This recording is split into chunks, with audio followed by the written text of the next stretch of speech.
Ang gabing narinig kong pinaplano ng sarili kong anak, si Clara, ang kamatayan ko at ng apo kong si Adrian. Kamatayan ko at ng apo ko, isang hiya at matinding walang utang na loob ang naranasan ko. Bilang ilaw ng tahanan, inubos ko ang buhay ko para sa kanila. Pero para kay Clara, ako ay sagabal lang sa 50 milyong piso na insurance ni Ramon. Akala niya, wala akong alam. Hindi niya alam, ang apo kong si Adrian, ang aming lihim na yaman, siya ang nakarinig ng lahat. Siya ang naging trump card ko sa pagkuha ng justice. Ibabalik ko ang aking dangal at tuturuan ko sila ng lesson na hinding-hindi nila malilimutan. Kung nakaranas ka rin ng pagtataksil, i-like at i-share ito. Kwentuhan mo ako. Mag-comment sa ibaba. Saan ka nanonood? Nang gabing iyon, inihatid ko ang aking anak na babae sa paliparan para sa akala ko ay isa na namang business trip lang. Mukhang normal ang lahat hanggang sa sandaling mahigpit na hinawakan ng aking apo, si Adrian, na 7 taong gulang pa lamang ang aking kamay. Ang kanyang mga mata na puno ng matinding takot ay nagpatigil sa akin. Sa nanginginig na boses, bumulong siya, "Lola, huwag na tayong umuwi sa bahay. Narinig ko si Mama kaninang umaga na may pinaplano laban sa atin. Pakiusap, maniwala ka sa akin." Sa sandaling iyon, parang may nagiba sa loob ko. Walang tanong-tanong, pinaandar ko ang kotse at tumakas kami sa dilim ng gabi. Ang pangalan ko ay Elena, ako ay 70 taong gulang, at hanggang ng gabing iyon, akala ko'y kilalang-kilala ko ang aking anak na si Clara. Nakatira ako kasama niya at ng aking apo, si Adrian, mula nang mamatay ang aking manugang na si Ramon, 3 taon na ang nakalipas. Isang aksidente sa sasakyan ang nag-iwan ng malalim na sugat sa aming lahat, lalo na kay Adrian, na simula noon ay naging isang bata na labis na mapagmasid at tahimik. Nang Huwebes na yon, inihatid namin si Clara sa pandaigdigang paliparan sa Maynila para sa isang business trip patungong Cebu. Siya ay marketing manager sa isang malaking kumpanya at madalas siyang magbiyahe. Maaga kaming dumating. Medyo walang tao sa terminal at ang malamig na simoy ng aircon ay nagtulak sa akin na lalong idiin ang aking manipis na coat sa katawan ko. "3 araw lang, inay," ngiti ni Clara habang inaayos ang kanyang hand carry na maleta. "Alagaan mong mabuti si Adrian at huwag mong kalimutan ang kanyang mga gamot." Si Adrian sa tabi ko ay mahigpit na nakahawak sa kanyang backpack na may design na dinosaur, pinagmamasdan ng kanyang ina na may matamang mga mata. Hindi siya madaldal, pero nang gabing iyon ay mas tahimik pa siya kaysa karaniwan. "Magiging maayos ang lahat, anak ko. Palagi tayong nakakaraos, hindi ba, Adrian?" Sinubukan kong isali ang aking apo sa usapan, ngunit tumangulang siya ng tahimik. Yumuko si Clara sa harap ng kanyang anak at inayos ang buhok na nakatakip sa kanyang mga mata. "Maging mabait ka kay Lola, ha? Sige na ma, babalik ako agad." Hinalikan niya ito sa noo at nanatiling walang kibo si Adrian na parang isang maliit na rebulto. Pinanood ko ang aking anak na may pusong nag-uumapaw. Sa kabila ng mga paghihirap, naging isang matatag at independenteng babae siya. Matapos mawala ang kanyang asawa, lalo siyang nagsumikap sa trabaho marahil bilang isang paraan upang takasan ang sakit. Hinangaan ko ang kanyang katatagan, kahit napansin ko ang isang tiyak na emosyonal na paglayo na lumalaki sa pagitan namin. "Kailangan ko nang umalis," sabi niya habang tinitingnan ang kanyang relo. "Mag-uumpisa na ang boarding sa loob ng kalahating oras." Saglit kaming nagyakapan. Isang mekanikal na yakap na walang gaanong init, isang bagay na naging karaniwan na sa aming dalawa nitong mga nakaraang panahon. Hinalikan niya ako sa pisngi, kinuha ang kanyang maleta at naglakad patungo sa boarding gate. Pinanood namin ang kanyang silweta na lumayo hanggang sa nawala siya sa gitna ng maraming tao. "Tara na, Adrian. Gabi na," sabi ko, habang hinahawakan ang kamay ng aking apo. Naglakad kami sa pasilyo ng terminal patungo sa parking lot. Hindi nagsalita si Adrian sa buong paglalakad. Hindi ako nag-alala sa katahimikan niya. Ito na ang kanyang paraan.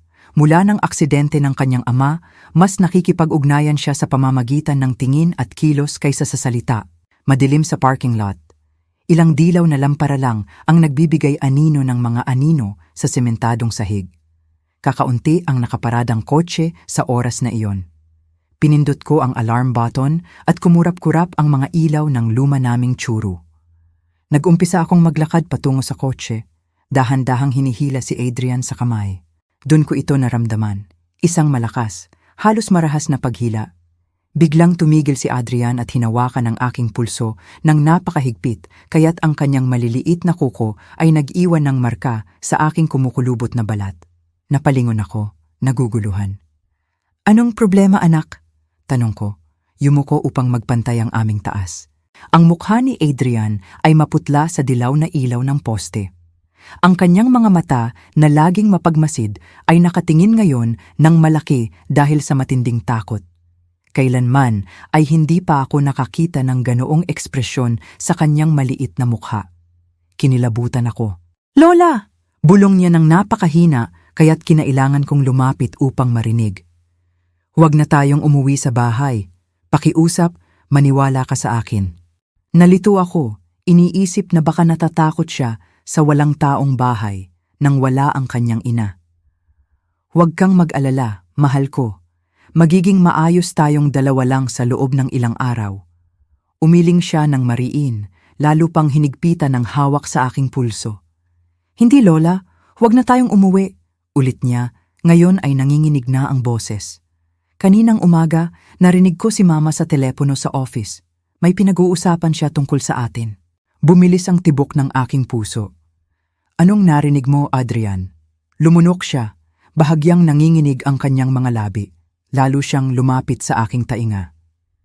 "Sabi ni Mama na pagkatapos daw nating matulog, ayos na ang lahat. Sabi niya, siguraduhin mong walang palya. Kailangang magmukhang accidental gas leak." Nanlamig ang aking dugo sa aking mga ugat. Naparalisa ako, nakatingin sa mga inosenteng matang iyon na ngayon ay nagdadala ng bigat ng isang kahindik-hindik na sikreto. "Pakiusap, Lola." Ang kanyang boses ay isang nanginginig na tinig. "Manindigan ka sa akin ngayon." Ang huling pangungusap na ito ay tumama sa akin na parang sampal. Naalala ko ang iba pang mga pagkakataon na sinubukan ni Adrian na bigyan ako ng babala nang sinabi niyang nakita niya ang kanyang ina na nagtatago ng mga dokumento sa office. Nang binanggit niyang buong gabi, siyang nag-iikot-ikot sa tubo ng kusina. Palagi kong inakala na iyon ay mga kwento lang ng bata na naghahanap ng atensyon. Nag-umpisang manginig ang aking mga kamay. Ayaw kong maniwala. Imposibleng si Clara, ang sarili kong anak, ay nagpaplanong patayin kami. Ngunit ang takot sa mga mata ni Adrian ay napakatotoo. "Sige anak," bulong ko, hinaplos ang kanyang maputlang mukha. "Naniniwala ako sa iyo. Hindi tayo uuwi sa bahay ngayong gabi." Ang ginhawa sa kanyang tingin ay agad at napakalalim na nagtanggal ng anumang pag-aalinlangan na mayroon ako. Alam niya. Sa ilang paraan, natuklasan ng 7 taong gulang na batang ito ang isang kahindik-hindik na plano. Tumayo ako na nanginginig ang mga binti. Nagtatrabaho ang aking isip ng mabilis. Kung totoo ang sinasabi ni Adrian, hindi lang kami basta-basta mag-check-in sa isang hotel o pupunta sa bahay ng isang kaibigan. Maaaring matrace ni Clara ang credit card ko, maaari siyang tumawag sa aming mga kakilala. Pumasok ako sa kotse kasama si Adrian, tinulungan ko siyang ikabit ang seatbelt at umupo ako sa manibela. Sobrang nanginginig ang aking mga kamay kaya't halos hindi ko maipasok ang susi sa ignition. "Saan tayo pupunta, Lola?" Tanong ni Adrian, ang kanyang maliit na boses ay pumunit sa matinding katahimikan. Wala akong ideya. Tiningnan ko sa rearview mirror ang nag-aalalang mukha niya at sinubukan kong maging kumporme. "Pupunta tayo sa isang ligtas na lugar, mahal ko. Kailangan ko lang mag-isip sandali." Pinaandar ko ang makina at dahan-dahang lumabas sa parking lot. Kailangan namin ng oras, kailangan namin ng plano, at higit sa lahat, kailangan naming malaman kung bakit nais ng sarili kong anak na makita kaming patay. Nagmaneho ako ng halos 1 oras nang walang tiyak na patutunguhan, palayo lang ng palayo sa aming bahay. Nakatulog si Adrian sa likod, tinalo ng emosyonal na pagod. Paminsan-minsan ay tinitingnan ko siya sa rearview mirror, ang kanyang mukha ay payapa kumpara sa takot na ipinakita niya sa parking lot. Paano nagawang dalhin ng isang napakaliit na bata ang ganoong kabigat na sikreto? Habang nagmamaneho ako sa mga kalye na unti-unting lumalalim ang dilim, mabilis na nagtatrabaho ang aking isip, sinubukang ikonekta ang mga piraso. Nagbago si Clara nitong mga nakaraang buwan. Hindi ito maitatanggi. Mas malayo, mas mainipin, laging nakakulong sa office na tumatawag ng pabulong. Lahat ay itinuturo ko sa pagluluksa, sa stress ng trabaho, sa panggigipit ng pagiging single mother. Ngunit ngayon, naaalala ang bawat detalye, bawat kakaibang tingin, bawat naputol na usapan. Kapag pumapasok ako sa sala, isang masamang pattern ang nag-uumpisang mabuo. Itinigil ko ang kotse sa isang 24 oras na gasolinahan sa labas ng lungsod. Kailangan namin ng plano at kailangan kong mag-isip ng malinaw. Bumili ako ng matabang na kape sa convenience store at bumalik sa kotse, pinagmamasdan si Adrian na natutulog pa rin. Doon nag-vibrate ang aking cellphone sa bulsa ng aking coat. Ang pangalan ni Clara ay umilaw sa screen. Biglang tumaas ang tibok ng aking puso. Matagal nang nakaalis ang flight niya. Bakit siya tumatawag? Sa nanginginig na mga kamay, sinagot ko. Hello anak? Ang boses ni Clara ay kakaibang kalmado. Nasaan kayo? Dapat ay nakauwi na kayo 1 oras na ang nakalipas. Kinilabutan ako. Paano niya nalaman na wala kami sa bahay? Nagpasya kaming huminto para maghapunan. Pagsisinungaling ko, sinubukang panatilihing matatag ang aking boses. Nagugutom si Adrian. Isang katahimikan sa kabilang linya. Pagkatapos, ganoon ba? At saan kayo naghahapunan? Sa restaurant malapit sa Commercial Plaza, sagot ko ng malabo. Hindi ba dapat ay nasa eroplano ka na? Nagkaroon ng problema sa flight, mabilis niyang sabi. Nareprogram para bukas ng umaga, umuuwi na ako ngayon. Nanigas ako. Walang saysay iyon. Masinop na sinisiyasat ni Clara ang mga flight schedule niya. Hinding-hindi niya papayagan na mangyari ang ganoong abala. Sayang naman, sagot ko. Sinubukang maging natural. Kaya magkikita tayo sa bahay mamaya? Oo, syempre, sabi niya. Ang boses ay biglang naging matamis. Huwag kayong magmadali, enjoy lang kayo sa hapunan. Gusto ko lang siguraduhin na ayos kayo. Ibinaba ko ang telepono at tinitigan ito. Isa itong patibong. Sinusuri niya kung may natuklasan kami. Baka may mga kamera siya sa bahay. Baka napansin niyang narinig siya ni Adrian kaninang umaga. Gumagalaw si Adrian sa likod, dahan-dahang iminumulat ang kanyang mga mata. Si Mama ba yon? Tanong niya, na may pagiging matalas na nakakatakot sa akin. Tumango ako, hindi maikubli ang katotohanan sa mga matalas na matang iyon. Sabi niya, kinansela ang flight, umuuwi siya. Ang mga mata ni Adrian ay namilog sa takot. Alam niya, Lola, alam niyang may natuklasan tayo. Huminga ako ng malalim, sinubukang kontrolin ang panginginig ng aking mga kamay. Adrian, kailangan mong sabihin sa akin kung ano mismo ang narinig mo kaninang umaga. Lahat, bawat detalye. Umupo siya ng tuwid, inayos ang kanyang gusot na t-shirt. Mukha siyang mas matanda kaysa sa 7 taong gulang niya nang mag-umpisa siyang magsalita. Maagang nagising si Mama, narinig ko siya sa pasilyo at akala ko ay naghahanda siya ng almusal, pero pumunta siya sa office at isinara ang pinto. Nag-alinlangan siya, ibinaba ang tingin. Alam kong hindi dapat, pero pumunta ako doon at nakinig ako sa likod ng pinto. Ayos lang, mahal ko, ipagpatuloy mo. Napakababa ng boses niya, pero narinig ko. Sabi niya, mag-isa sila. 3 araw ay sapat na para magmukhang aksidente. Ang gas leak sa gabi habang natutulog sila, walang maghihinala. Huminto si Adrian, huminga ng malalim, at pagkatapos ay may sinabi pa tungkol sa mga papel at tungkol sa pera sa insurance. Sabi niya, kapag wala na sila sa daan, sa wakas ay maa-access ko na ang lahat. Kinilabutan ako. Insurance, mga papel, biglang nagkaroon ng kabuluhan ang lahat. 6 na buwan na ang nakalipas, nag-iwan ang aking yumao na asawa, si Ramon, ng mga dokumento ng isang malaking life insurance na nagkakahalaga ng 50 milyong piso, PHP 50,000. Alam ni Clara na ako ang pangunahing benepisyaryo na may particular na mga clause na naglaan ng malaking bahagi kay Adrian na maa-access lang niya pagdating ng 21 taong gulang. Si Clara ang tagapangasiwa ng pondo, ngunit hindi niya ito magagalaw, hindi habang buhay pa ako. Nariyan din ang bahay na pag-aari namin ni Ramon at pagkatapos ng kanyang kamatayan, ay napunta ng buo sa akin. Nakatira si Clara sa amin, ngunit sa akin ang titulo, isang ari-arian na lalong tumataas ang halaga habang lumalaki ang aming subdivision. Adrian, tanong ko na nanginginig ang boses. Narinig mo na ba ang nanay mo na nag-uusap tungkol sa pera o tungkol sa insurance ni Lolo noon? Tumango siya ng dahan-dahan. Maraming beses, laging galit na galit siya kapag pinag-uusapan niya iyon. Minsan, sinabi niya sa telepono na stuck siya dahil sa atin.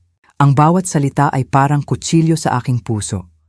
Ang sarili kong anak ay nagpaplanong patayin kami dahil sa pera. Napakawalang katwiran, napakawalang hiya na lumaban ang aking isip na tanggapin ito. Ngunit ang mga ebidensya ay nandoon lahat.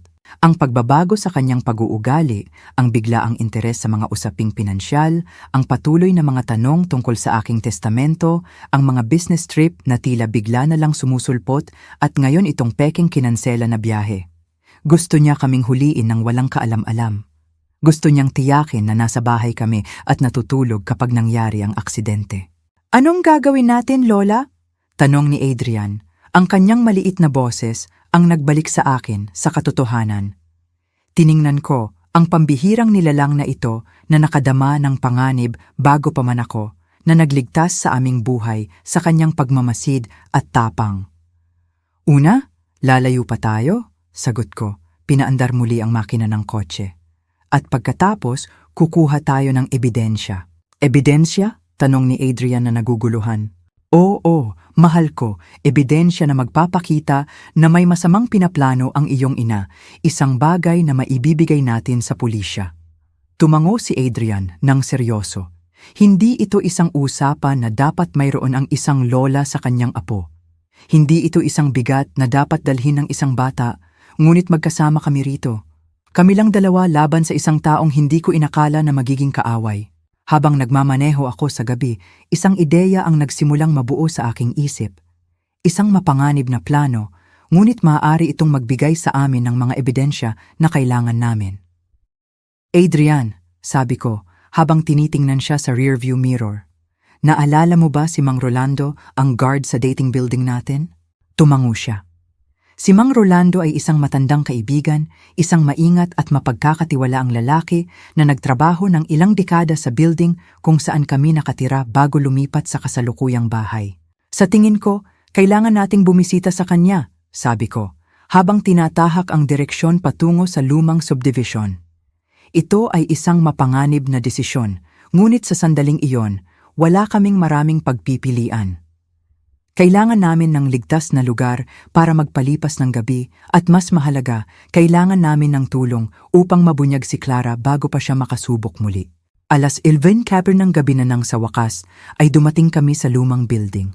Malakas ang tibok ng aking puso habang nagpaparada ako sa kalye, malayo sa mga kamera ng building. Kung talagang hinahanap kami ni Clara, hindi kami dapat mag-iwan ng bakas. Dito ka lang sandali, Adrian, sabi ko. Pinatay ang makina. Titingnan lang ni Lola kung si Mang Rolando ba ang naka-night shift.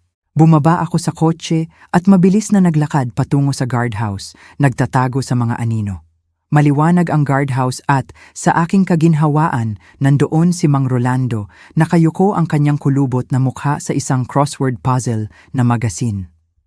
Kumatok ako ng mahina sa salamin at tiningnan niya ako ng naguguluhan sa una. Pagkatapos ay nagulat nang makilala ako. Madam Elena, tumayo siya, binuksan ang pinto ng cubicle. Anong ginagawa niyo rito sa ganitong oras? Rolando, mahina kong sabi, nerbyosong tumingin sa paligid. Patawarin mo ako sa biglaan kong pagdating. Pero may malubha akong problema. Kailangan ko ang tulong mo. Ang maliit na apartment ng mga empleyado sa likuran ng building ay simple, ngunit komportable. Nakatira si Mang Rolando doon mula nang mamatay ang kanyang asawa, 20 taon na ang nakalipas. Ito ay isang maingat na espasyo na may hiwalay na pasukan. Hindi nakikita ng sinuman na hindi pamilyar sa building. Perpekto para sa kailangan namin, isang pansamantalang taguan. Nakaupo si Adrian sa mesa ng kusina, umiinom ng hot chocolate na inihanda ni Mang Rolando. Pinagmamasdan kami ng matandang guard ng may pag-aalala. Pinoproseso pa rin ang hindi kapani-paniwalang kwento na sinabi ko sa kanya. Madam Elena, nagsalita siya sa wakas. Ang kanyang malalim na boses ay pumutol sa katahimikan. Sigurado po ba kayo rito? Napakalaking akusasyon po iyan laban sa sarili ninyong anak. Bumuntong hininga ako ng malalim. Alam ko, Rolando, mukhang kabaliwan, ayaw ko ring maniwala. Ngunit tiningnan ko si Adrian na nakatutok ang mga mata sa tasa. Pero hindi ko pwedeng baliwalain ang narinig ni Adrian. At may iba pang mga senyales na ngayon ko lang naiuugnay. Tumango si Mang Rolando nang dahan-dahan kinukuskos ang kanyang kulubot na baba. Kilala niya ang aming pamilya sa loob ng ilang dekada. Nakita niya si Clara na lumaki. Umiyak siya sa libing ng aking asawa. Ano po ang balak ninyong gawin, Madam Elena? Tanong niya. Kailangan namin ng ebidensya, sagot ko. Nagtatrabaho pa rin ang aking isip sa plano na nagsimulang mabuo sa kotse.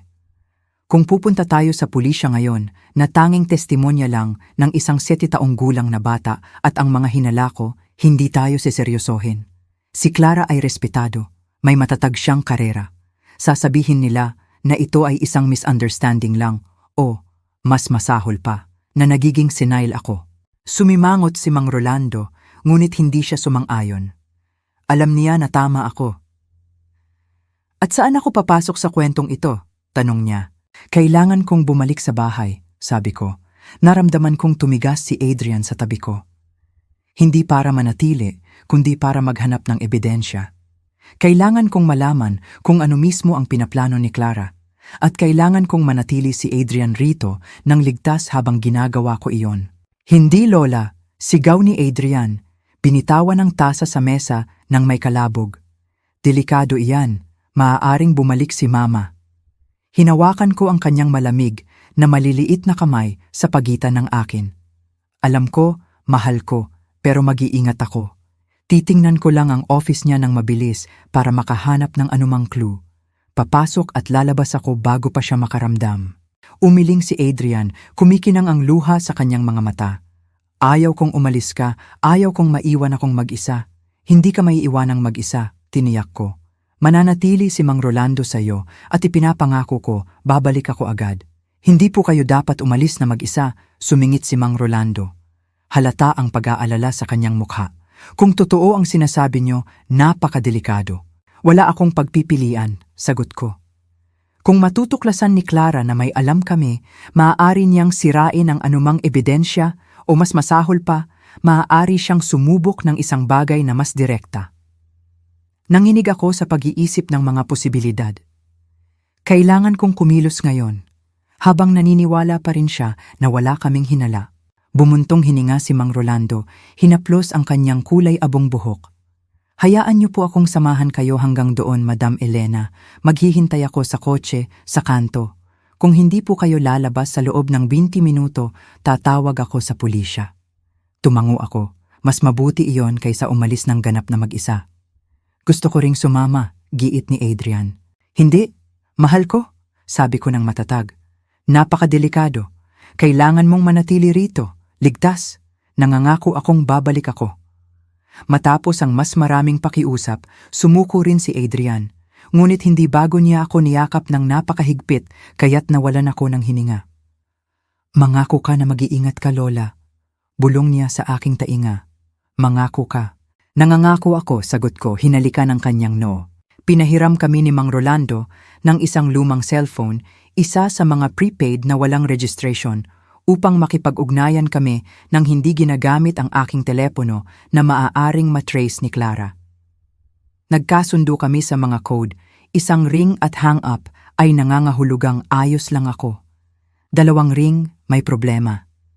Matapos kong tiyakin na komportable si Adrian sa maliit na sofa bed ng apartment, na may mahigpit na mga tagubilin na ilock ang pinto at huwag magbukas sa sino man maliban sa amin, umalis kami ni Mang Rolando, mabigat ang puso sa gagawin ko. 1:20 ng madaling araw na nang tumigil kami, isang bloke ang layo mula sa aming bahay. Tahimik ang mga kalye, ilang poste lang ng ilaw ang nagbibigay anino ng mahahabang anino sa aspalto. May masama po akong nararamdaman tungkol dito, Madam Elena. Bulong ni Mang Rolando, pinatay ang makina. Sigurado po ba kayong gusto niyong umalis? Lumunok ako, pinagmamasdan ang madilim na silweta ng aming bahay sa dulo ng kalye. Nakapatay lahat ang mga bintana, walang senyales ng kotse ni Clara sa driveway. Wala akong pagpipilian, ulit ko, mas para kumbinsihin ang sarili ko kaysa sa kanya. 20 minuto, gaya ng napagkasunduan. Kung hindi ako babalik o tatawag, tumawag ka sa pulisya. Tumango si Mang Rolando ng seryoso. Naway protektahan kayo ng Diyos. Bumaba ako sa kotse at mabilis na naglakad sa sidewalk, nagtatago sa mga anino.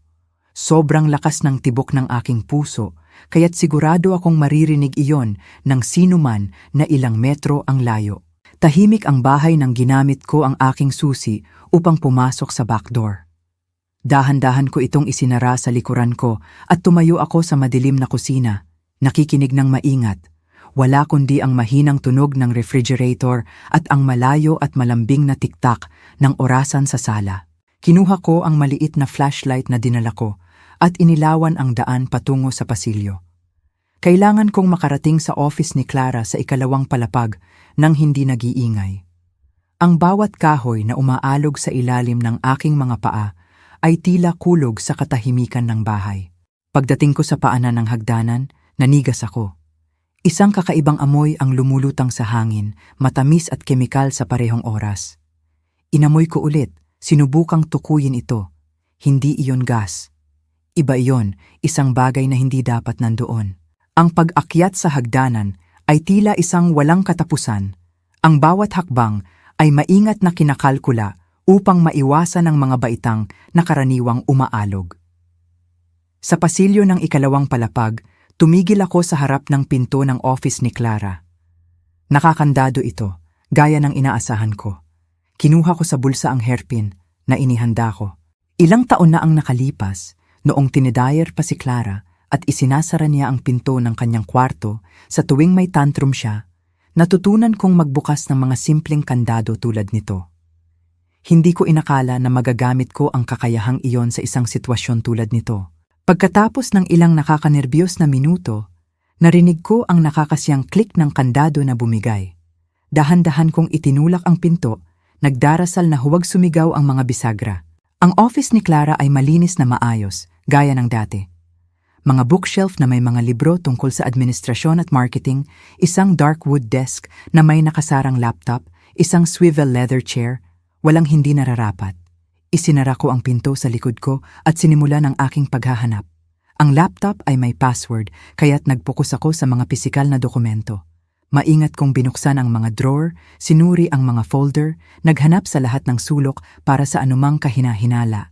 Sa ikatlong drawer ng desk ko, ito natagpuan, isang pulang folder na iba sa iba, nakatago sa ilalim ng isang tumpok ng mga dokumento ng kumpanya. Sa loob ay may mga bank statement na hindi ko pa nakita noon, mga account na may mga pangalan na hindi ko kinikilala, mga transfer ng malalaking halaga sa isang M. Santos, at mas nakakaalarma, isang kopya ng aking life insurance policy na may mga annotation sa margin tungkol sa halaga at mga clause ng bayad. Bumilis ang tibok ng aking puso. Totoo ito. Lahat ng narinig ni Adrian ay totoo. Ang sarili kong anak ay nagpaplano. Isang ingay sa ibaba ang pumutol sa aking pag-iisip. Ang hindi mapagkakamali ang tunog ng main door na bumukas. Nanigas ako, nanlamig ang dugo sa aking mga ugat. Bumalik na si Clara. Mabilis kong kinuha ang aking cellphone at tinawagan ang numero ni Mang Rolando. 2 ring. Pagkatapos, hang up. Ang senyales ng panganib. Agad kong kinunan ng litrato ang mga pinakakompromisong dokumento gamit ang kamera ng cellphone. Wala nang oras para suriin ang lahat, ngunit kailangan ko ng ebidensya. Ibinabalik ko ang folder eksakto kung paano ko ito natagpuan at nagtago ako sa likod ng pinto ng office. Pinatay ang flashlight. Narinig ko ang mga yabag sa hagdanan ngayon, mabagal at sinasadya. Hindi ito ang nagmamadaling, matatag na paglakad ni Clara. Iba iyon, mas maingat. Tumakbo ang adrenaline sa aking mga ugat. Nakaipit ako. Kung lalabas ako sa office, makikita ako. Kung mananatili ako, mahahanap ako kapag pumasok si Clara sa umaga para magtrabaho. O, mas masahol pa, Kung magpasya siyang pumasok sa office ngayon, huminto ang mga yabag sa pasilyo. Narinig ko ang paghinga sa kabilang pinto. Isang anino ang gumalaw sa ilalim ng siwang ng pinto, hinaharangan ang mahinang ilaw mula sa pasilyo. May isang tao sa labas, nakatayo, tila nakikinig. Pigil ang hininga ko, naramdaman ko ang malamig na pawis na dumadaloy sa aking likod. Ang doorknob ay nagsimulang umikot ng dahan-dahan. Ang pinto ng office ay bumukas ng ilang sentimetro na may halos hindi marinig na pag-ungol. Nanatili akong walang kibo, nakadikit sa dingding sa likod ng pinto, halos hindi humihinga. Ang dilim ang aking tanging kaalyado. Ngayon, isang silweta ang sumilaw sa sahig ng office. Hindi ito si Clara. Iba ang tayog, mas matangkad at mas malaki. Isang lalaki. Nanatiling nakatayo ang anino sa loob ng ilang sandali, tila ang sinuman ay nakikinig ng maingat. Pagkatapos, ang boses ni Clara ay nagmula sa ibaba, naging mahina dahil sa layo. Marco, malinis ba dyan sa itaas? Huminto ang aking puso sa loob ng isang segundo. Marco, ang parehong pangalan na lumabas sa mga bank statement, M. Santos. Sinusuri lang, sagot ng isang malalim na boses ng lalaki, ilang hakbang lang mula sa akin. Walang tao sa bahay, walang sinyalis nila. Sabi ko na may mali. Ang boses ni Clara ay tunog inis ngayon, mas malapit. Dapat ay nandito na sila. Ang plano ay para bukas ng gabi, pagkatapos kong bumalik sa biyahe. Ngayon, mess na ang schedule. Ang mga yabag ni Clara ay umaakyat sa hagdanan. Nakaipit ako sa pagitan ng dalawang tao na tila nagpaplano ng aking kamatayan. Ang tanging daan palabas ay sa bintana ng office na humahantong sa isang makitid na awning sa ibabaw ng likod bahay. Isang mapanganib na pagkahulog para sa sinuman at nakamamatay para sa isang 70 taong gulang na babae. Sabi ko na delikado ang isali ang bata. Patuloy ng boses ng lalaki, ngayon ay lumalayo na sa pinto patungo sa pasilyo. Ang mga bata ay hindi mo predictable, baka may narinig siya. Imposible! Sagot ni Clara, ngayon ay nasa pasilyo na. Hindi nagigising si Adrian bago mag-alas 7 at palagi akong nag-uusap sa office na sarado ang pinto. Bukod pa rito, kahit na narinig niya, sino ang maniniwala sa isang 70 taong gulang na bata? Isang mahinang tunog ang nagmula sa ibaba na sinundan ng isang mahinang pagmumura. Ano iyon? Tanong ni Clara na naalarma. Hindi ko alam, sagot ni Marco. Susuriin ko. Ipagpatuloy mo ang paghahanda sa kwarto nila. Mabilis na lumayo ang mga yabag ng lalaki. Pababa sa hagdanan. Nanatili si Clara sa pasilyo sa loob ng ilang segundo pa. Pagkatapos, narinig ko ang kanyang mga yabag na patungo sa aking kwarto sa dulo ng pasilyo. Mabilis na nagtatrabaho ang aking isip. Aking kwarto. Naghahanda sa aking kwarto. Anong ginagawa nila? At ano ang ingay na iyon sa ibaba? Si Mang Rolando ay pumasok sa bahay matapos matanggap ang aking senyalis ng panganib. Ang matanda kong kaibigan, sinusubukang tulungan ako, ay nasa panganib din ngayon. Lumabas ako sa likod ng pinto, gumagalaw ng dahan-dahan upang hindi mag-ingay. Sa siwang ng pinto, nakita kong walang tao sa pasilyo. Ngayon, nagtiptoe ako, lumapit sa bintana ng office. Kailangan kong lumabas doon at mag-abiso sa pulisya. Hindi lang ang buhay ko ang nasa panganib, kundi pati na rin ang kay Mang Rolando at mas mahalaga, ang kay Adrian. Maingat kong binuksan ang bintana, iniiwasan ng anumang tunog. Ang awning ay mas makitid kaysa sa akala ko, halos 30 centimeters lamang ang lapad. Sa ibaba, ang halos 6 na metro na pagkahulog ay humahantong sa likod bahay. Noon, hindi ko man lang iisipin ang opsyong ito, ngunit ang desperasyon ay isang malakas na motibasyon. Inilagay ko ang isang paa sa labas, naramdaman ko ang malamig na hangin ng madaling araw. Kinailangan kong ipunin ang lahat ng aking tapang upang maipasok ang kabilang binti sa bintana at maibalik ang balanse ng mapanganib sa awning.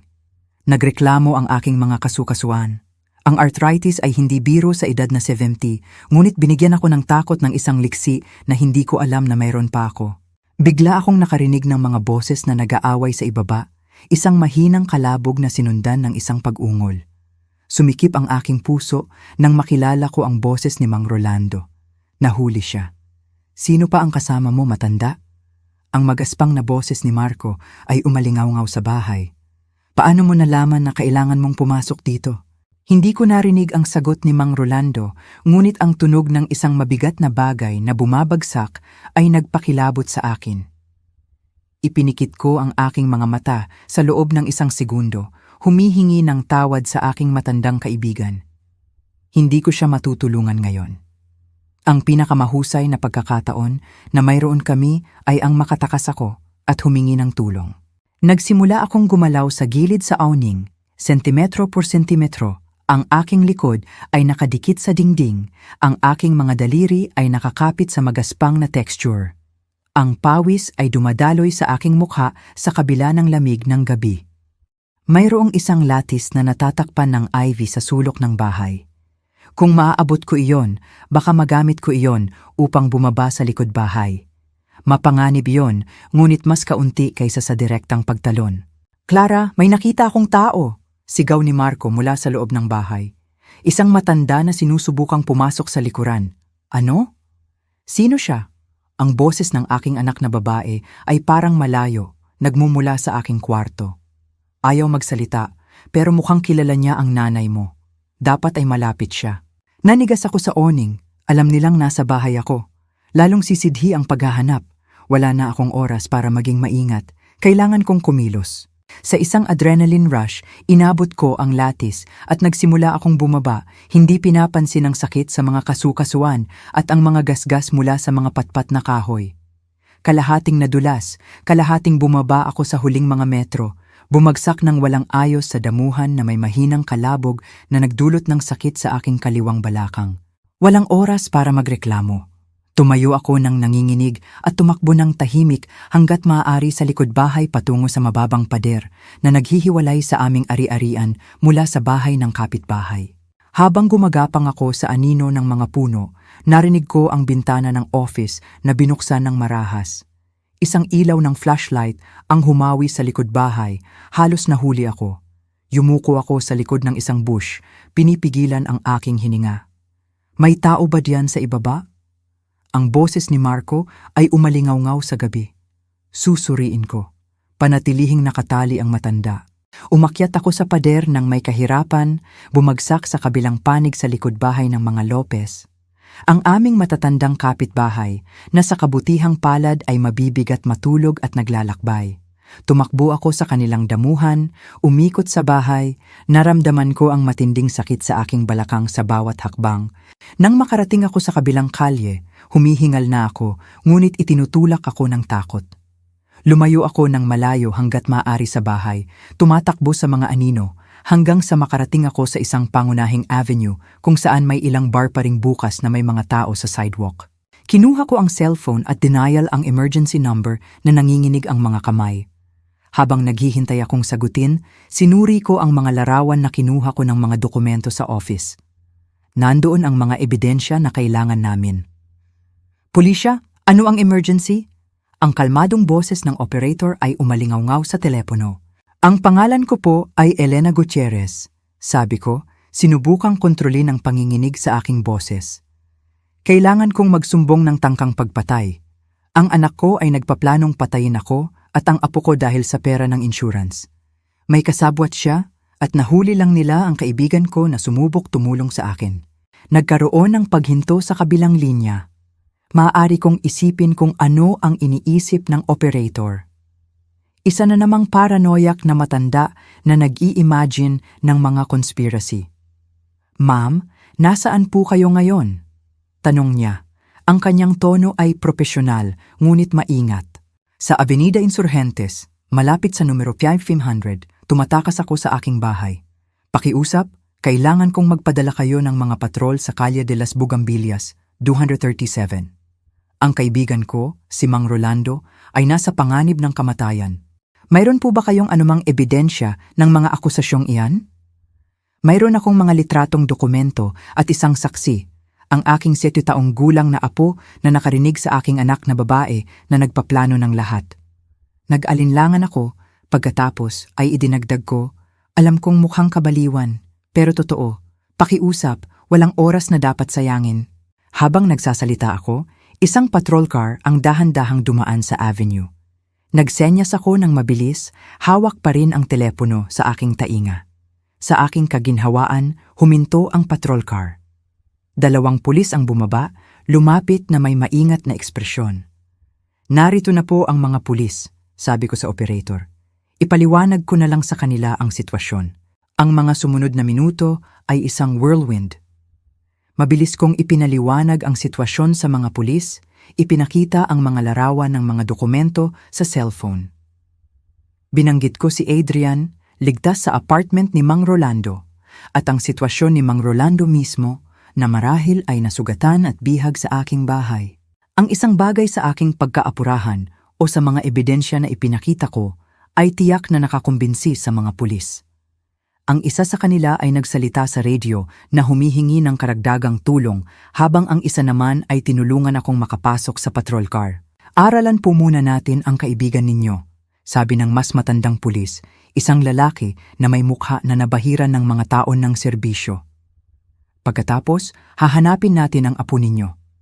Maaari po ba ninyong ibigay ang eksaktong address kung nasaan siya?" Ibinigay ko ang address ng lumang building at ang mga tagubilin upang makarating sa apartment ng mga empleyado. Ang aking pag-aalala ngayon ay baka matuklasan ni Clara at ng kanyang kasabwat kung nasaan si Adrian sa sandaling malaman nilang nakatakas ako. Naaalala ba niya si Mang Rolando at ang aming dating pagkakaibigan? Bumilis ang patrol car sa halos tahimik na mga kalye sa madaling araw na iyon. 2 pang patrol car ang sumunod sa amin, tahimik ang mga sirena, ang mga ilaw lang ang kumukurap sa gabi. Ang aking puso ay tumitibok ng mabilis habang papalapit kami sa aming bahay. "May pasukan sa likuran," paliwanag ko sa pulis. "Ang pinto ng kusina.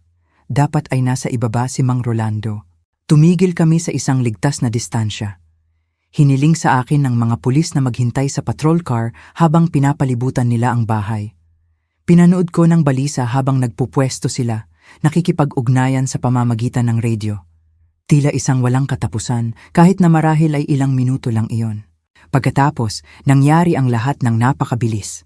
Narinig ko ang mga sigaw ng pulis, "Pulis, stop!" na sinundan ng tunog ng salamin na nabasag.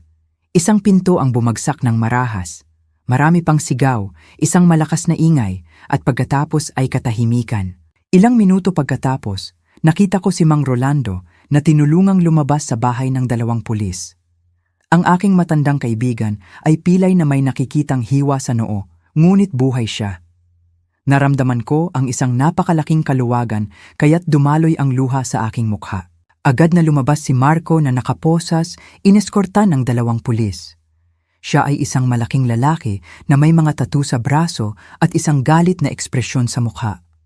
Naghintay ako nang may pusong sumisikip para kay Clara, ngunit hindi siya lumabas. Lumapit ang mas matandang pulis sa patrol car kung saan ako naghihintay. "Malinis po ang bahay, ma'am, pero wala ang anak ninyo rito." Mukhang tumakas po siya sa likuran nang mapansin niyang dumating kami. Kinilabutan ako. "Adrian," bulong ko, "kailangan nating maabutan ang aking apo bago siya." Tinahak ng patrol car ang gabi ng buong bilis, nakabukas ang sirena. Sa pagkakataong ito, nakaupo ako sa likuran, ang aking mga kamay ay nagkakabuhol-buhol sa pagkabalisa. Sa tabi ko, si Mang Rolando na may improvised bandage sa noo ay mukhang nag-aalala rin.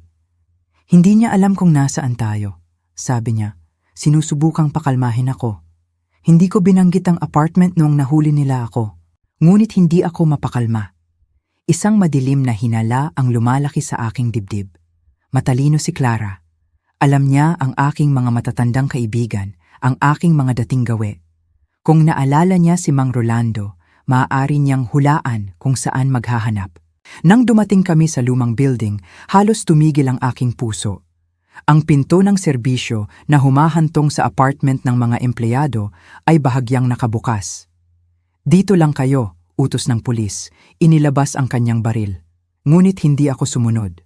Tumalon ako mula sa patrol car at tumakbo sa likod niya, hindi pinapansin ang mga protesta. Sumunod si Mang Rolando ng pilay. Madilim at tahimik ang pasilyo. Ang pinto ng apartment ay sarado, tila buo. 3 beses kumatok ang pulis. "Adrian," tawag ko, nanginginig ang boses. "Adrian, mahal ko, nandyan ka ba? Si Lola ito." Katahimikan. Isang katahimikan na tumutusok sa aking tainga na parang karayom. Sinubukan ng pulis ang doorknob, sarado. Lumayo siya ng bahagya. Pagkatapos ay sumulong siya gamit ang kanyang balikat, binagsak ang pinto ng may malakas na ingay.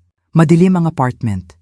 Nauna ang pulis, binuksan ang flashlight, sinundan ko at ni Mang Rolando. Hinawi niya ang sinag ng ilaw sa maliit na espasyo. Ang kusina ay walang tao, ang sala na may magulong sofa bed. Adrian, tawag ko ulit. Lumalaki ang takot sa aking lalamunan. Doon ko napansin ang isang bagay sa sofa bed. Isang punit na piraso ng papel na nakaipit sa ilalim ng isang basong walang laman. Kinuha ko ito nang nanginginig ang mga kamay at binasa ang mensahe na isinulat ng nagmamadali. Nakita ako ni Mama. Sabi niya, kailangan niya akong protektahan mula sa iyo, nabaliw ka at nag-iimbento ng mga kwento. Takot ako, Lola. Tulong. Bumigay ang aking mga tuhod. Inalayan ako ni Mang Rolando bago ako bumagsak sa sahig. Kinuha niya siya. Bulong ko nang natutulala. Kinuha ni Clara si Adrian. Agad na kumilos ang pulis sa radyo. Inireport ang pagdukot ng bata. Sa loob ng ilang minuto, isang operasyon ang binuo. Deskripsyon ni Clara ng kanyang kotse ni Adrian. Mga roadblock sa mga labasan ng lungsod, mga alert sa mga highway at sa paliparan. Ngunit alam kong hindi magiging madali. Masinop si Clara. Pinaplano niya ito sa loob ng ilang buwan. Tiyak na mayroon siyang inihandang mga ruta ng pagtakas, baka mga pekeng dokumento, at kilala niya si Adrian ng higit kaninuman. Alam niya kung ano mismo ang sasabihin upang makipagtulungan ito, kahit pansamantala. Dinala ako sa presinto kasama si Mang Rolando, kung saan nagbigay kami ng detalyadong statement. Ipinakita ko ang mga larawan ng mga dokumento, isinalaysay ang lahat ng narinig ni Adrian. Ipinaliwanag ang tungkol sa life insurance at ang lumalaking kasakiman ni Clara. Ang investigator, isang lalaki na nasa edad middle age na may malalim na eye bag, ay nakinig sa lahat ng maingat. Kabaligtaran ng aking kinatatakutan, hindi niya ako itinuring na isang lola na nalilito.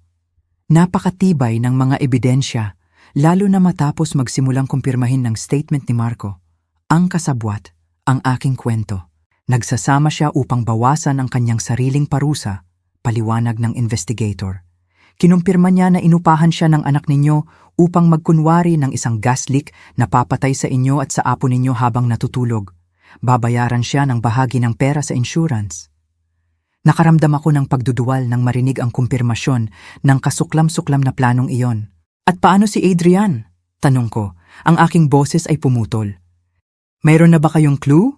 Nag-alinlangan ang investigator. Wala pa, ma'am, pero binabantayan namin ang lahat ng ruta palabas ng lungsod. Hindi po makakalayo ang anak ninyo, ngunit hindi ako sigurado. Lumipas ang mga oras at ang bawat minuto na walang balita ay nagdagdag sa aking pag-aalala. Nakaupo sa waiting room ng presinto na may isang tasa ng tsaa na hindi nagagalaw. Pakiramdam ko ay lalo akong tumatanda ng mabilis. Si Mang Rolando ay nasa tabi ko, tahimik, paminsan-minsan ay pinipisil ang aking kamay bilang pakikiramay. Ang kanyang mukha ay nagpakita ng pag-aalala, ngunit may determinasyon din. Mahahanap po natin siya, Madam Elena, sabi niya pagkatapos ng mahabang katahimikan. Si Adrian ay isang matalinong bata. Makakahanap siya ng paraan upang mag-iwan ng mga clue sa atin. Tumango ako, sinubukang kumapit sa pag-asang iyon. Si Adrian ay talagang pambihira. Ang kanyang pagdama at katalinuhan ay nagligtas na sa amin ng isang beses. Marahil ay maililigtas din siya ngayon. Doon ko naalala ang isang bagay na hindi ko napansin. Isang bagay na binanggit ni Adrian ilang araw na ang nakalipas, isang bagay tungkol kay Clara at isang espesyal na lugar. Teka, sabi ko, umayos ng upo sa silya. Sa tingin ko, alam ko kung saan dinala niya si Adrian. Tumingin sa akin si Mang Rolando at ang pulis na dumaan sa sala ng may pag-asa. 2 linggo na ang nakalipas, binanggit ni Adrian na dinala siya ni Clara upang makita ang isang surprise house. Isang lugar sa bukid na ilang oras ang biyahe mula sa lungsod. Natuwa siya dahil may mga hayop at isang lawa. Noong sandaling iyon, inakala ko na isa lang itong outing. Agad na tinawag ang investigator. Ipinaliwanag ko ang aking hinala. Baka inihahanda ni Clara ang lugar na ito bilang isang taguan kung saan siya tatakas pagkatapos ng aksidente na papatay sa amin. Alam po ba ninyo kung nasaan ang ari-arian na iyon? Tanong ng investigator. Hindi eksakto.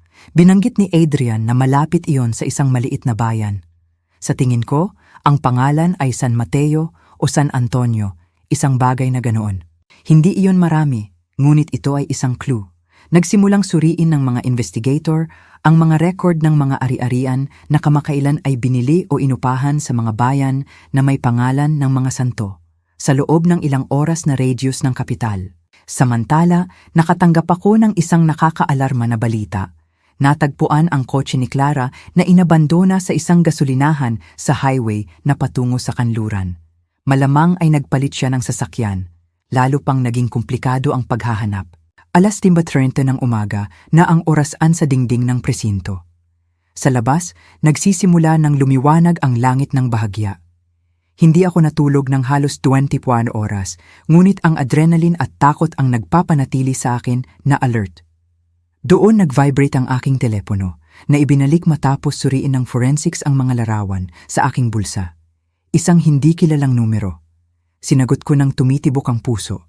"Hello, Lola." Ang boses ni Adrian, maliit at takot, ay nagpatalon sa aking puso. "Adrian, mahal ko, nasaan ka? Ayos ka lang ba?" "Ayos lang ako," bulong niya. "Natutulog si Mama ngayon. Nakita ko ang cellphone niya at itinago ko para makatawag ako." "Napakalakas ng loob mo, mahal ko," sabi ko. Sinubukang panatilihing kalmado ang aking boses habang nagsisenyas ako ng mabilis sa investigator, na mabilis na tumawag sa isang technician upang itrace ang tawag. "Maaari mo bang sabihin sa akin kung nasaan kayo?" "Ito ay isang bahay sa bukid. May lawa at maraming puno. Dumating kami sa kotse pero mahaba ang biyahe at natulog ako ng kaunti. Pagkagising ko, nandito na kami." "May nakikita ka bang plate? Anumang pangalan na malapit?" "Hindi ako makatingin sa bintana ngayon. Magigising si Mama." Nanginginig ang kanyang boses. "Iba siya, Lola. May mga kakaiba siyang sinasabi. Sabi niya, gusto mo kaming saktan. Huwag kang maniwala sa kanya, mahal ko. Ginagawa ko ang lahat upang mahanap ka." Nagkaroon ng katahimikan, pagkatapos ay isang ingay ng paggalaw. Nang magsalita ulit si Adrian, mas mahina ang kanyang boses. "May mailbox sa gate," sabi Rancho San Benito, kilometro 142. Bumilis ang tibok ng aking puso. Iyon ang clue na kailangan namin. "Adrian, napakagaling mo," bulong ko. "Ngayon, makinig ka ng mabuti. Humanap ka ng ligtas na lugar para magtago. Pupunta na ang pulisya doon, pero baka matagalan ng kaunti. Kailangan mong lumayo sa iyong ina. Naiintindihan mo ba?" "Naiintindihan ko. May lumang kamalig sa likod ng bahay. Magtatago ako doon." "Tama, mahal ko. At Adrian, nag-alinlangan ako, naramdaman ko ang aking lalamunan na sumisikip. Mahal na mahal kita. Magiging maayos ang lahat." "Mahal din kita, Lola," bulong niya. Pagkatapos, sa isang mas mababang tono, gumagalaw siya. Kailangan ko ng ibaba. Naputol ang tawag. Tumayo ako, nang mabilis, ipinasa ang impormasyon sa investigator. Sa loob ng ilang minuto, isang operasyon ang binuo. Ang State Highway na patungo sa kanluran ay mayroong iba't ibang rancho at farm malapit sa kilometro 142, ngunit ang isang lugar na tinatawag na Rancho San Benito ay magiging madaling hanapin. "Dapat po kayong manatili rito," sabi ng investigator habang naghahanda ang mga pulis. "Hahanapin namin ang apo ninyo at aarestuhin ang anak ninyo. Ngunit hindi ako maaaring maghintay lang." Nag-iisa si Adrian, humaharap sa takot na matuklasan na ang sarili niyang ina ay may kakayahang saktan siya at ang kanyang lola. Kailangan niyang makita ang isang pamilyar na mukha kapag iniligtas siya. "Sasama ako sa inyo," sabi ko sa isang tono na hindi tumatanggap ng pagtatalo. "Maaari akong maghintay sa patrol car, malayo sa panganib, ngunit kailangan kong nandoon para kay Adrian." Matapos ang ilang pagtutol, pumayag ang investigator sa kondisyon na manatili ako sa isang ligtas na distansya hanggang sa kontrolado ang sitwasyon. Nagpumilit si Mang Rolando na samahan ako sa kabila ng kanyang mga sugat. Nangako ako sa bata na puprotektahan ko siya, sabi niya ng simple. Kaya, sa unang sinag ng umaga, umalis kami patungo sa kanluran sa isang caravan ng mga patrol car. Ang araw ay sumisikat sa horizon, nagkulay rosas at ginto sa langit na malupit na sumasalungat sa dilim sa aking puso. Sa biyahe, hindi ko mapigilang isipin kung ano ang nagtulak kay Clara sa puntong iyon. Ang aking matamis na anak na inalagaan ko sa aking mga bisig, na nakita kong gumawa ng unang hakbang, nagsabi ng unang salita. Paano siya naging isang taong may kakayahang planuhin nang malamig ang kamatayan ng sarili niyang ina at ng sarili niyang anak? Ang pera ay tiyak na bahagi ng sagot, ngunit may iba pa, isang panlalamig, isang pagkakawalay na nakita kong lumaki sa loob ng mga taon.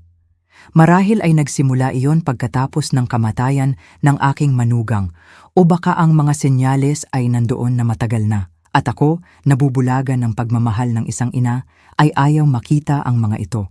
Ang mga mapait na pagmumuni-muni na ito ay sumama sa akin sa buong biyahe habang pinapanood ko ang urban landscape na unti-unting nagbigay daan sa mga bukid at maliliit na ari-arian sa kanayunan.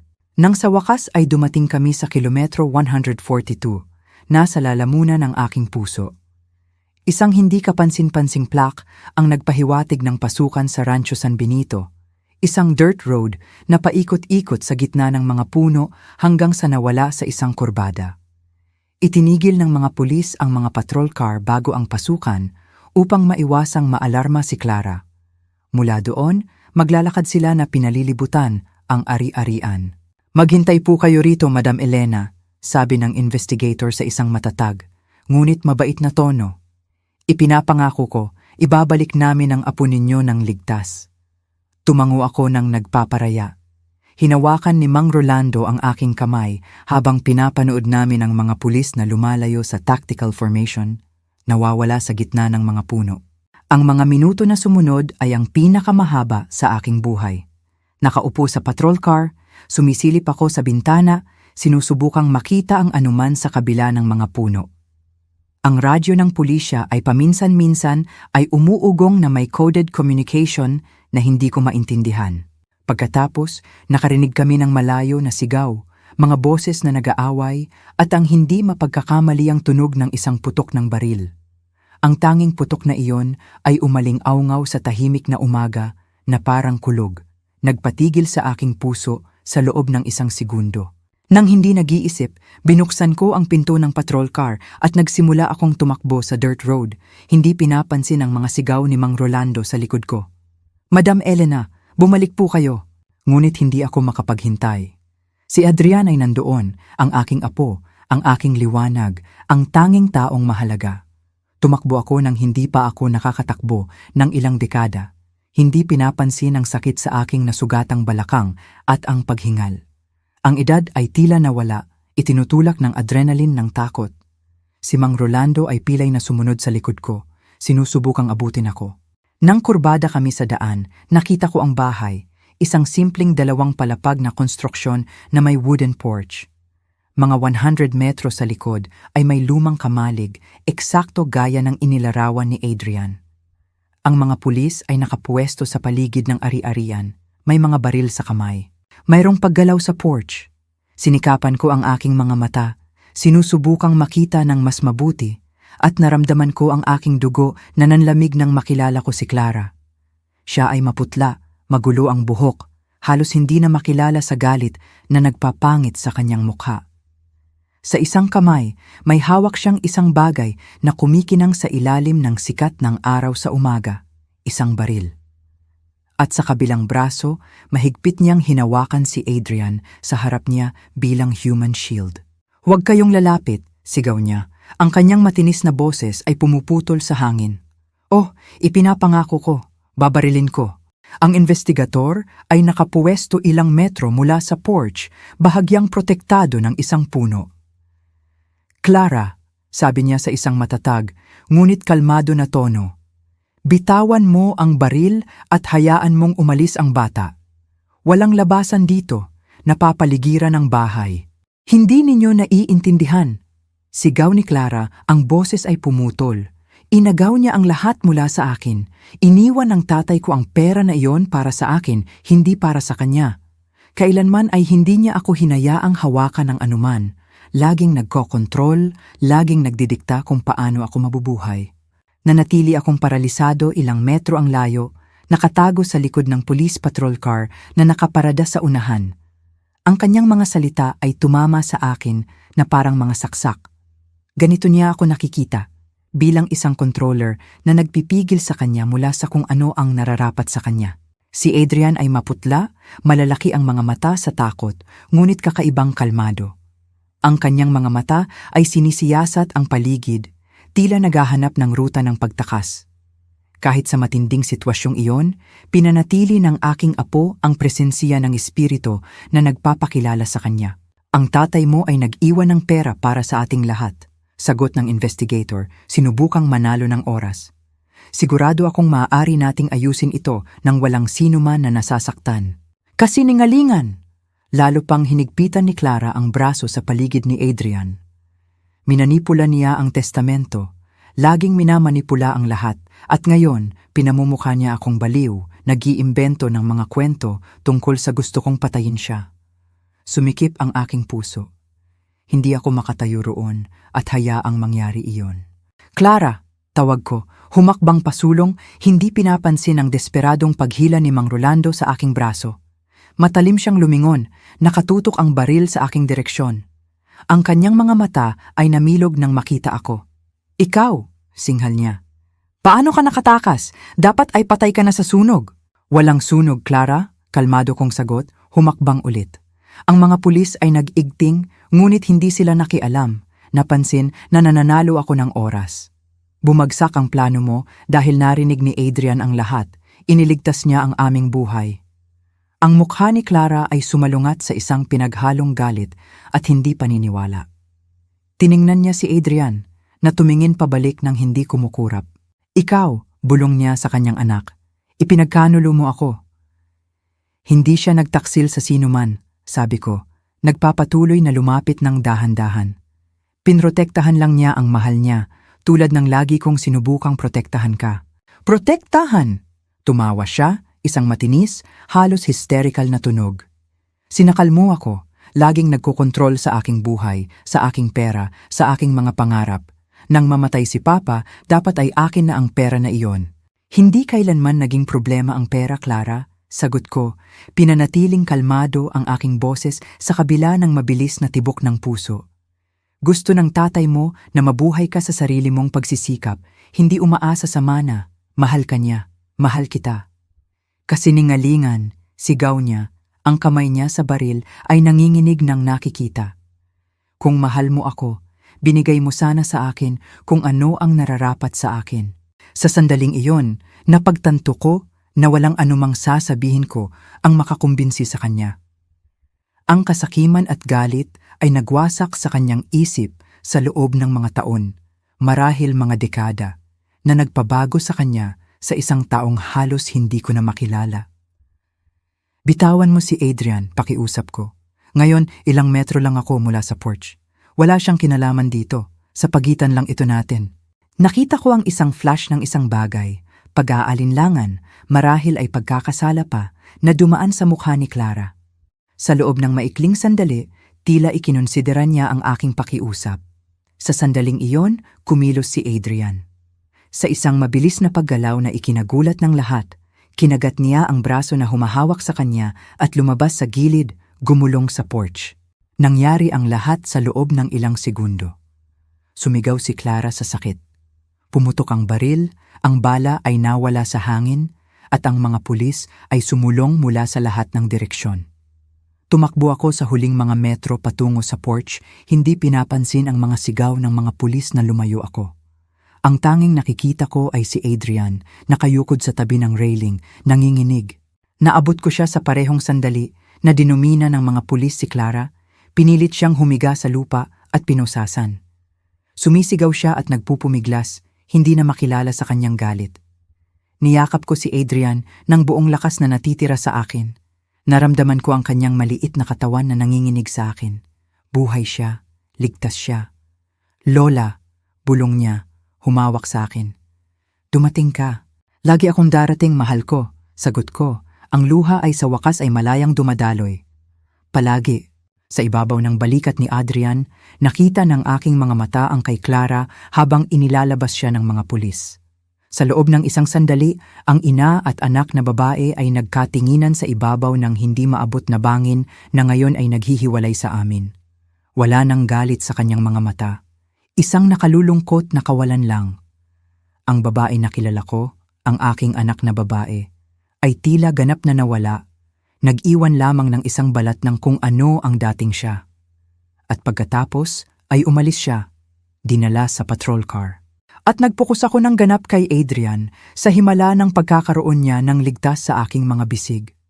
Ang araw ay sumisikat na ngayon ng mataas sa langit, nag-iilaw sa mukha ng aking apo na basa ng luha. Hinaplos ko ang kanyang buhok, namamangha sa kanyang tapang. Paano mo nalaman na pinaplano niya iyon? Tanong ko nang mahina nang nakaupo kami sa ambulansya na dumating upang suriin kami. Paano mo napansin ang kanyang plano? Kinagat ni Adrian ang kanyang labi, nag-iisip. Lagi akong nagigising ng maaga, Lola. Akala ni Mama na natutulog ako ng matagal, pero sa totoo lang, tahimik akong nananatili sa kama, nag-iisip. Ngumiti ako, hinaplos ang kanyang mukha. Napakamapagmasid, napakamatulungin sa lahat. Narinig ko siya sa telepono kaninang umaga, patuloy niya. Iba ang paraan ng kanyang pagsasalita, parang galit siya, pero sinusubukan niyang huwag ipakita. Tinapos ng paramedic ang pagsusuri sa vital signs ni Adrian at binigyan kami ng kaunting privacy. Lumayo upang makipag-usap sa mga pulis. Naiintindihan mo ba ang ginawa mo? Ang muntik mong ginawa? Ang aking boses ay nanginginig ngayon sa pigil na emosyon. Lalaki si Adrian na alam niyang ang sarili niyang ina ay nagplano ng kanyang kamatayan dahil sa pera. Anong klasing peklat ang iiwan niyan sa kanya? Nagsimulang dumaloy ang luha sa mukha ni Clara.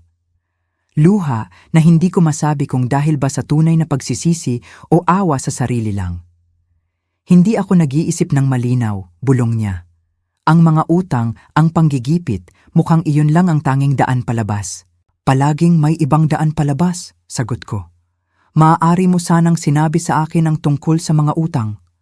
Maaari sana nating ibenta ang bahay, gamitin ang bahagi ng pera sa insurance ng legal. Tutulungan sana kita. Ikaw sana ang nagkontrol, gaya ng lagi mong ginagawa, sagot niya. Isang flash ng dating kapaitan ang bumalik. Ididikta mo kung paano at kailan ko gagamitin ang pera. Bumuntong hininga ako, napagtanto na wala itong saysay. Ang pinilipit na bersyon na mayroon si Clara tungkol sa akin, sa aming relasyon, ay malalim na nakaugat sa kanyang isip. Marahil ay palagi itong nandoon, tahimik na lumalaki habang akala ko ay malapit kami. Kailangan mo ng tulong, Clara, sabi ko sa wakas. Hindi lang mula sa mga abogado, kundi mula sa mga doktor. May nasira sa loob mo na hinding-hindi maaayos ng pera. Tiningnan niya ako, ang kanyang mukha ay isang maskara ng pagkatalo. At si Adrian? Si Adrian ay mananatili sa akin? Sagot ko ng matatag. Gagawin ko ang lahat sa aking makakaya upang tulungan siyang malampasan ito, upang tulungan siyang maunawaan na ang ginawa mo ay hindi naglalarawan kung sino siya. Tumango si Clara ng dahan-dahan, tila iyon ang inaasahan. Magiging isang mabuting ina ka sa kanya, sabi niya ng mahina. Mas mabuti kaysa sa magiging ako. Iyon ang pinakamalapit sa isang confession na makikita ko sa kanya ng araw na iyon. Ang pulis ay nagsenyas na tapos na ang aming oras. Tumayo ako, kakaibang gumaan ang pakiramdam, tila isang bigat ang tinanggal sa aking mga balikat. Paalam, Clara, sabi ko, tumingin ng huling beses sa babae na naging aking anak. Sana ay makahanap ka ng kapayapaan balang araw. Tumalikod ako at naglakad patungo kay Adrian at Mang Rolando na naghihintay sa tabi ng ambulansya. Hindi ako lumingon nang umalis ang patrol car, dinadala si Clara sa isang kinabukasan ng paglilitis, sentensya at sana paggaling. Tumakbo si Adrian sa akin sa sandaling nakita niya ako, niyakap ang aking mga binti. Ayos ka lang, Lola? Yumuko ako, nagpantay ang aming taas. Ayos lang ako, mahal ko. Ikaw? Tumango siya ng seryoso. Malungkot ako, pero gumaan ang pakiramdam ko. Kakaiba ang maramdaman ng dalawang bagay ng sabay. Hindi mahal ko, ngumiti ako, naantig sa emosyonal na kapanahunan ng pambihirang nilalang na ito. Ganap na normal yan. Sa mga araw at linggo na sumunod, hinarap namin ang bureaucratic at emosyonal na whirlwind na sumunod sa pangyayari. Mga statement sa pulisya, mga preliminary hearing, mga konsultasyon sa mga child psychologist para kay Adrian. Sinubukan ng media na gawing sensational circus ang aming trahedya, ngunit nagawa naming panatilihin ang ilang privacy salamat sa investigator na pinrotektahan kami ng hanggat maaari. Pormal na kinasuhan si Clara at naghihintay ng paglilitis sa kulungan. Si Marco, ang kanyang kasabwat, ay gumawa ng plea bargain na nagbibigay ng mga detalye na lalo lang nagpatibay sa kaso laban sa kanya. Ang mga preliminary psychiatric evaluation ay nagmungkahi ng isang malubhang personality disorder, pinalala ng mga problemang pinansyal at matagal ng mga galit. Kami ni Adrian ay pansamantalang lumipat sa apartment ni Mang Rolando hanggang sa nakahanap kami ng bagong bahay, isang bagong simula malayo sa madilim na alaala ng dating tirahan. Sabi ng therapist ni Adrian na nakaka-adapt siya ng nakakagulat na mabuti kung ikonsidera ang trauma. Ang kanyang katatagan ay kapansin-pansin, bagaman may mga gabi na nagigising siya at sumisigaw, hinahabol ng mga nightmare. Sa isa sa mga gabing iyon, habang pinapakalma ko siya pagkatapos ng isang partikular na masamang panaginip, tinanong ako ni Adrian ng tanong na alam kong darating sa kalaunan. "Lola," sabi niya, ang kanyang boses ay maliit sa dilim ng kwarto. "Bakit gusto kaming saktan ni Mama? Hindi niya ba kami mahal?" Umupo ako sa gilid ng kanyang kama, naghahanap ng tamang mga salita. Paano ipaliwanag ang isang bagay na napakakomplikado at masakit sa isang 7 taong gulang na bata? "Adrian," nagumpisa ako ng dahan-dahan. "Ang nanay mo ay may sakit, hindi tulad kapag may flu o stomach ache ang isang tao. Ito ay isang sakit na umaapekto kung paano siya mag-isip at magdamdam. Nagpapagawa ito sa kanya na makita ang mundo sa isang pilipit na paraan.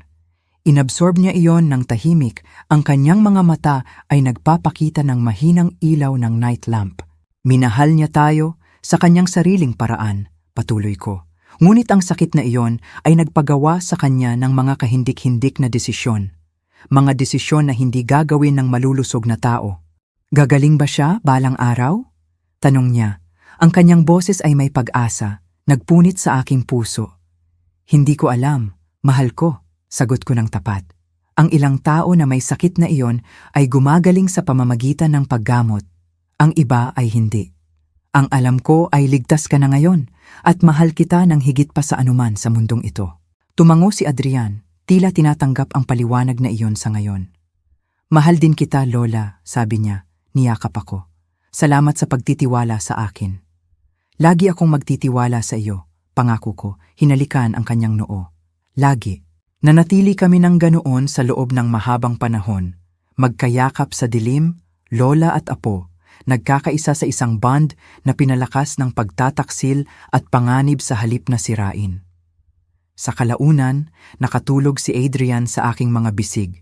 Ang kanyang paghinga ay naging malalim at regular. Pinanood ko ang kanyang mukha na nakarelax sa pagtulog, namamangha sa kanyang tapang, sa kanyang pagdama, sa kanyang kakayahang magmahal sa kabila ng lahat. Ang araw na hinila ako ni Adrian sa braso sa madilim na parking lot ng paliparan, humihingi na huwag akong umuwi sa bahay, ay hindi lang nagligtas sa aming buhay. Itinuro niya sa akin ang pinakamahalagang aral ng aking buhay, na minsan ang pinakamalalim na katotohanan ay nagmumula sa pinakamaliit na mga boses, at ang karunungan ay hindi pribilehiyo ng edad. Ako ay 70 taong gulang nang natuto akong makinig ng tunay. At salamat doon, may pagkakataon ako ngayon na makita ang aking apo na lumaki, upang tulungan siyang malampasan ang trauma, upang bumuo ng isang bagong buhay kasama niya kung saan ang tiwala at pag-ibig ay maaaring mamulaklak muli.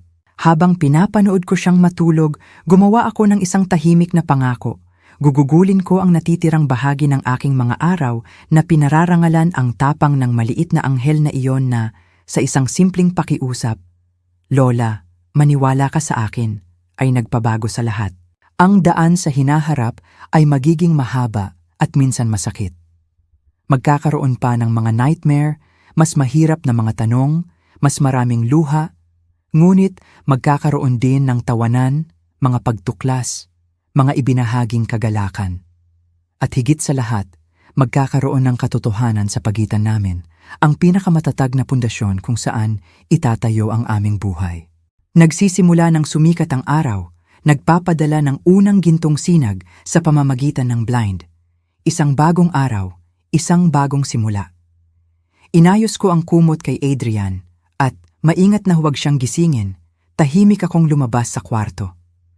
Sa maliit na kusina ng apartment ni Mang Rolando, naghanda ako ng kape at umupo ako sa mesa, pinapanood ang lungsod na nagigising sa labas. Naisip ko ang lahat ng mga umaga na darating, ang lahat ng mga araw na magkakaroon kami ni Adrian nang magkasama. Naisip ko rin si Clara, nag-iisa sa kanyang selda, humaharap sa mga kahihinatnan ng kanyang mga pinili. Ang sakit ay nandoon pa rin. Marahil ay palagi itong nandoon, ngunit kasama nito ay lumalaki ang isang bagong bagay, pag-asa. Pag-asa na balang araw ay makatingin si Adrian sa likod at makita hindi lang ang pagtataksil na muntik ng ikamatay namin, kundi pati na rin ang sandali na natagpuan niya ang kanyang boses at ang kanyang tapang. Pag-asa na magkasama, maaari naming baguhin ang kakilakilabot na gabing iyon sa simula ng isang bagay na maganda, hindi sa isang katapusan. At iyan po ang katapusan ng unang kabanata. Sa huli, nalaman ni Clara ang katotohanan. Nabigo ang kanyang planong gas leak. Aarestuhin siya at ang kanyang dangal at kinabukasan ay naglaho. Pero ang mahalaga, si Adrian ay ligtas. Sa aming yakap, nagkaroon ng pag-asa ang aming buhay. Ang bata na akala ko'y tahimik lang, siya pala ang aming trump card. Sa simpleng pagbulong niya, "Lola, maniwala ka sa akin," tinuruan niya ako ng aral ng buhay. Natuto akong makinig. Natuto akong magtiwala kahit sa mga pinakamaliit na boses. Ngayon, itatayo namin ang bagong buhay. Ito ay isang bagong simula. Hindi man madali, pero magkasama kami. Kung naantig kayo sa tapang ni Adrian, mag-subscribe na. I-comment ninyo, anong bahagi ang hindi ninyo malilimutan. At huwag kalimutang maging member para sa mga exclusive video. Naghihintay po ako sa inyo.